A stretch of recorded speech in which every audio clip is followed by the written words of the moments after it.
Got a 2002 Honda Foreman Rubicon 500 in the shop today. I'm still waiting to hear back from the owner of the Grizzly 600 to see what he wants to do, so we're moving on. The owner brought this thing here for a good service. He wanted me to look at the brakes because they're not working the best. It also takes a while for this thing to start up when it's cold. He wanted those problems resolved, and then he wanted to do a fluid change, oil, front diff, rear diff. This thing actually has quite a few miles on it. Let's go ahead and check it out. This machine has 7,051 miles and 822 hours.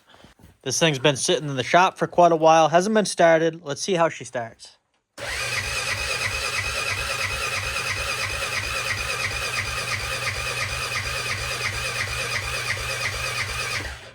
See, it definitely should have started a lot sooner than that. These do have a primer feature on them.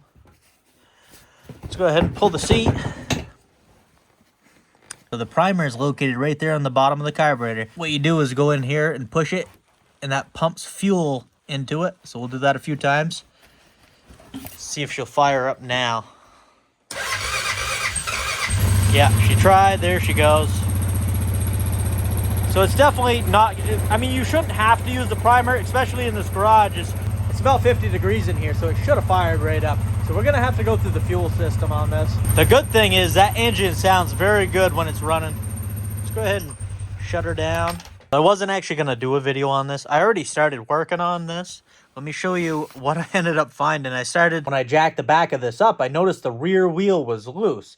And when I saw that was loose, I was like, what's going on? And I looked at the nut had loosened up. I thought that's strange. I also noticed the axle looked like it was bent. It was putting a lot of pressure on the bearing. It wasn't in the center of the hole. On this tube right here, this axle was very close. Let me just stick her back in and I can probably show you what I'm talking about. So, see that right there? See how it's so close to the bearing? That should not be like that. That should be in the center of the bearing. And I had this right up against there. Ended up pulling one off one of my Rubicons just to check. Put that in there. Check that out. Still flush. When I went to put this back together and tighten down the hub, something didn't seem right. So I decided to tear it back apart. And what I noticed, there's supposed to be a spacer in here and there's nothing. That's what stops this from going in too far. I'm very thankful for all my parts Honda Rubicons I have right here. I can throw that right there and we can put this back together again. Now we can go ahead and reassemble this. You can see nice and centered now. Throw our hub on.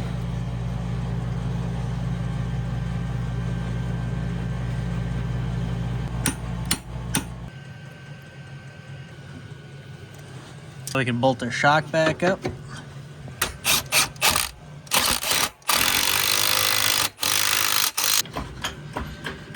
So I'm gonna throw this rear tire back on, but what I'm noticing is these tire chains, these ice chains are on backwards. These little spikes for the ice are supposed to be this way, and all of them are facing down. So I'm gonna fix that for them.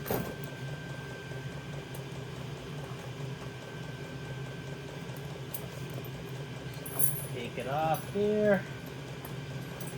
Just basically have to turn it inside out.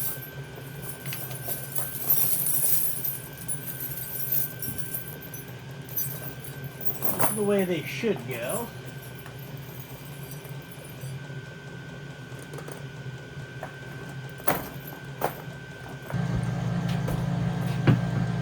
On you go.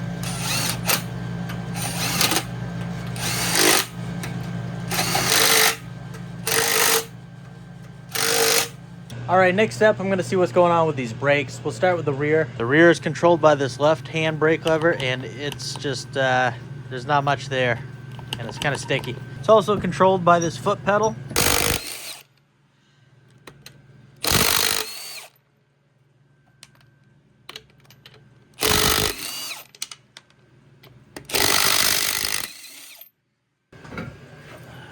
These chains are on right. As you can see, I got to push that back. I'm going to pull this apart, see how rusty it is, see the condition of all the parts inside it. Pull this hub off. 8 millimeters around the drum.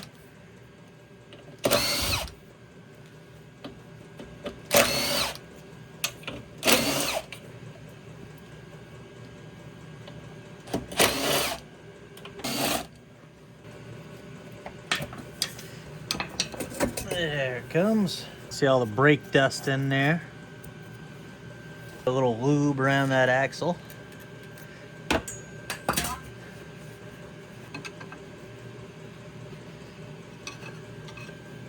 Sometimes these come off okay, sometimes they don't.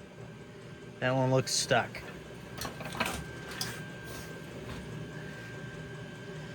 Little heat.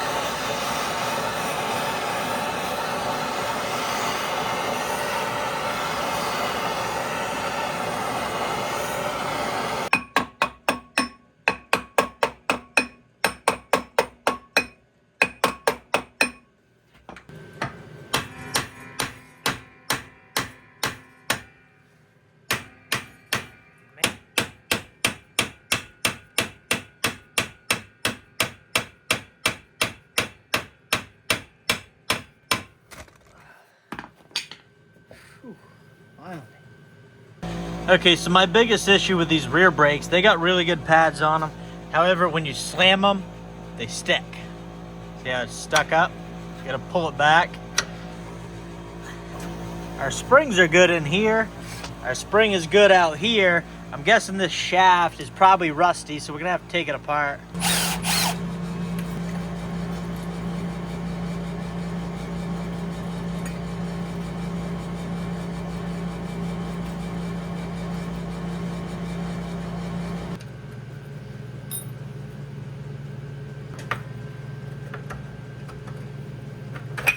Go. I'm gonna spray the back of this head. Yeah, see how dry it is in there? I'll go ahead and clean that up and grease it. That should work much better now. Oh yeah.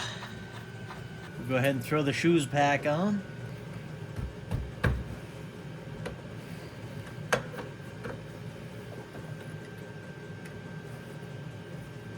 Go ahead and throw our drum back on. Alright, you get that all assembled. We're gonna throw the tire back on.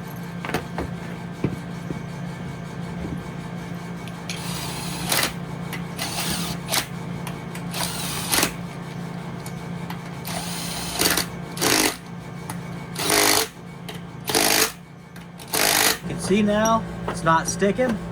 I'll go ahead and jack the front up and check the front brakes out. Front brakes are sticking bad.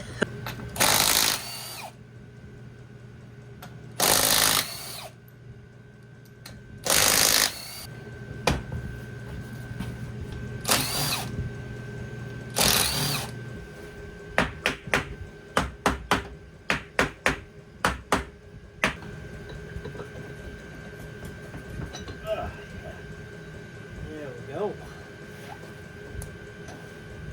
These wheel cylinders were froze right up. You can see they're a little rusty, so I'm gonna clean these up, get some new seals in there, get her back together. Then these things shouldn't stick anymore. That was the plan. I was able to get one of them apart.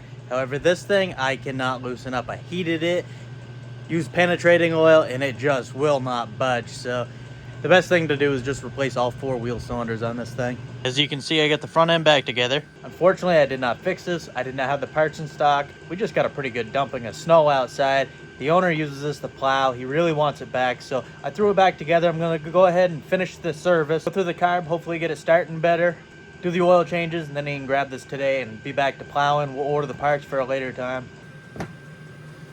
I'll pull this wire off so we get that gearbox out.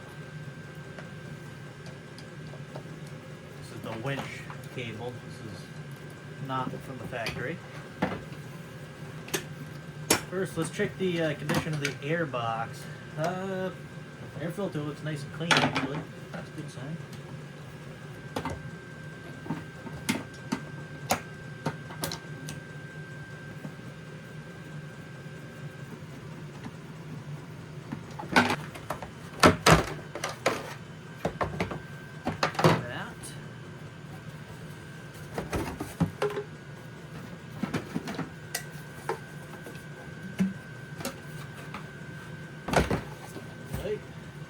Alright, now we can pull the air box out.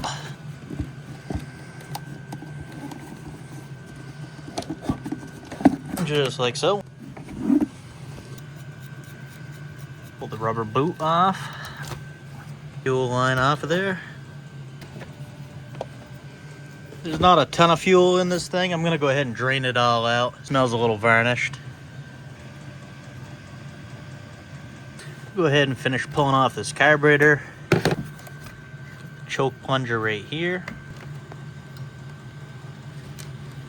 There she is.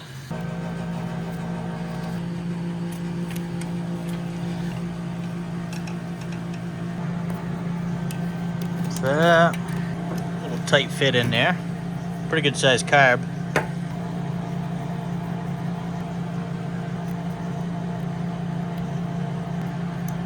All right, let's check this carb out.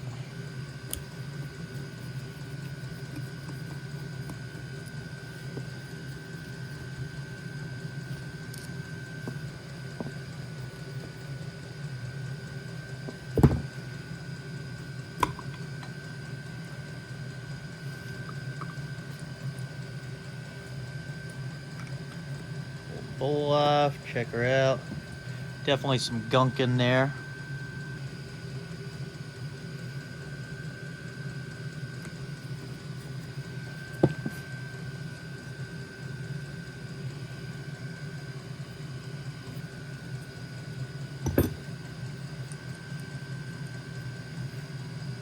Definitely see a little gunk build up on there.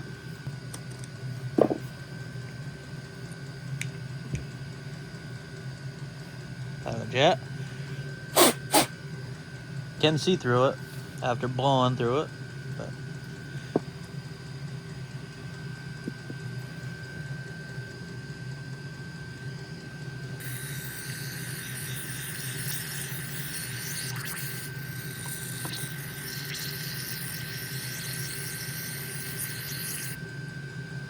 Yeah, look at the gunk floating. Yeah, we'll get her cleaned up, get her back together.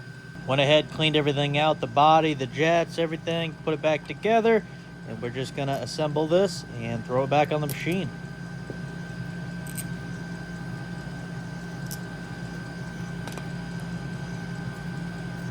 And throw this throttle back on.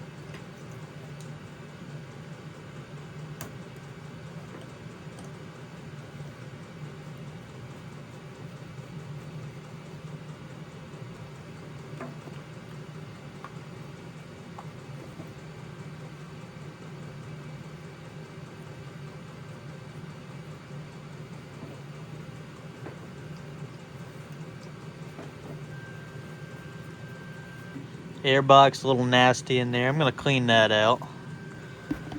Now that we got her all cleaned out, let's throw her back in.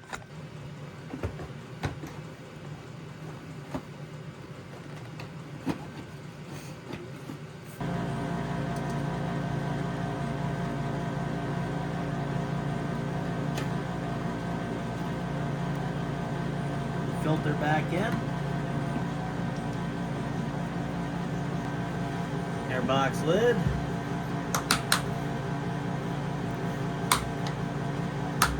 Go ahead and throw on this duct.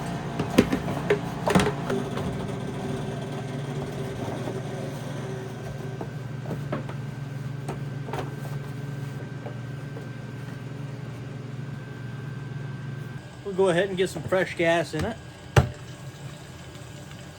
There was only about a gallon of fuel in this thing, so we didn't waste too much gas. Now we got a full tank of non-ethanol fuel in her. I always try to run non-ethanol if I can. Luckily there's a gas station right in town that carries non-ethanol. Go ahead, turn the fuel on. Then we can see how this thing starts. Bowl should be full now. Go ahead and try it. Choke it. Okay, that was very easy.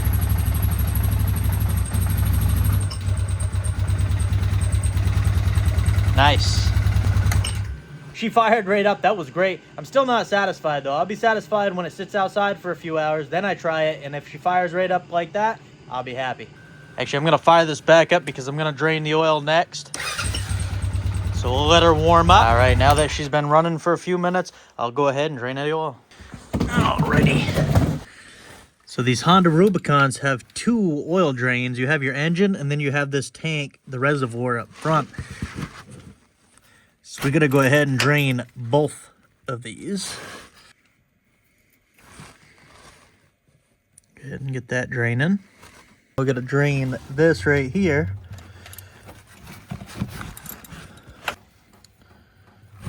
There's that. Now that drain, like I was saying, goes to this front oil tank reservoir. Now the engine and transmission use the same oil. It's all circulated throughout this whole thing. However, you do have the separate tank, and then you have a little bit of oil that holds into the engine. Usually I'll let all the oil drain out of here, and then we'll pull the filter housing.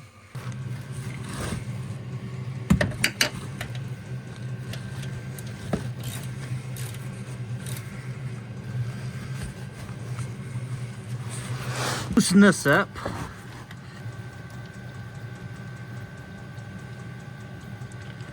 There we go.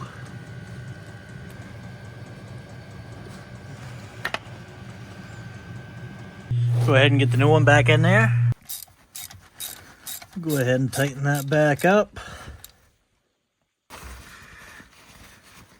On the right side of the wheeler right here is where we fill up our oil. This is where you check your oil level. Right there. Nice long dipstick. We got our funnel. And now what we want to do is fill it up with a Honda approved oil. This is going to take, you're going to need 6 quarts. Because this Honda Rubicon 500 calls for 5.2 quarts when you change the oil filter. So once we get our 5 quarts in there, usually what I like to do is covers back on.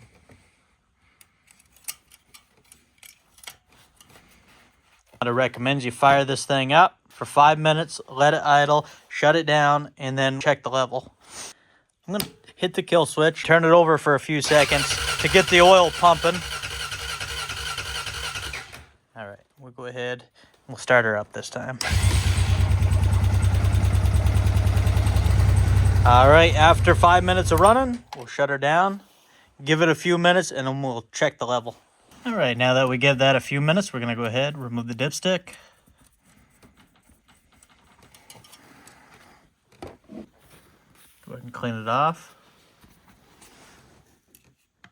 Reinstall the dipstick. Not gonna thread it in, just seat it.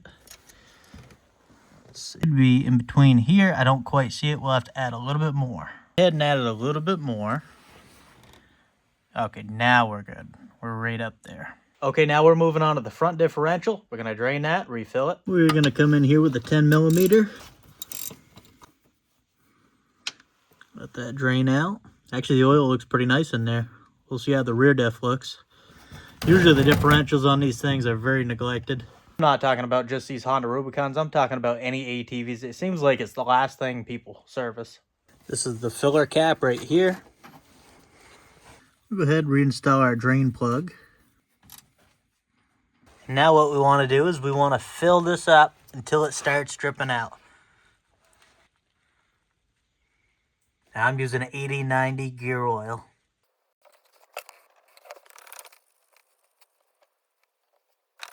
All right, she's starting to come out. That's where we want to stop.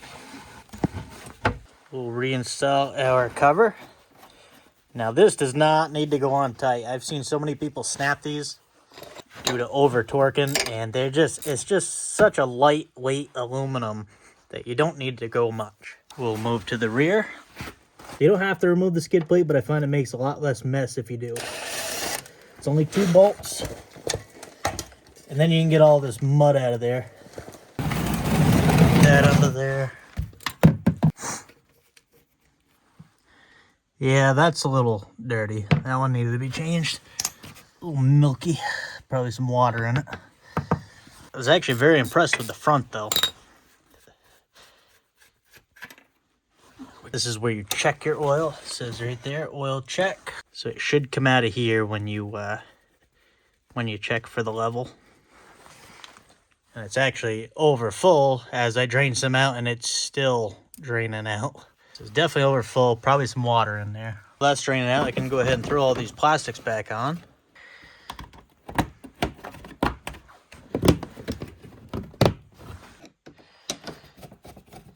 And this one. All right, looks like we're done draining. Tighten her back up. We'll go ahead. Same thing, we'll fill her up until it starts draining out of that oil check hole. Oh, and there she comes. I'm going to go ahead and wait until that stops draining. I'll put the bolt back in. We'll be good to go.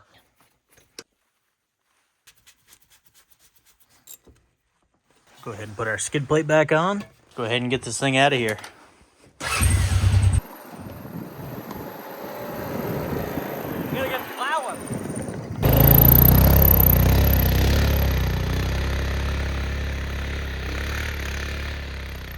No problem. And man, the transmissions on these things are so smooth. This is low range, we got high range, or we got drive, I mean.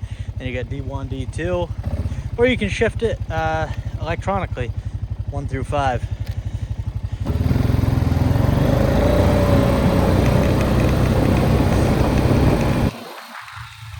She seems to be going great. I guess the last thing to see is if she's gonna start when it's cold.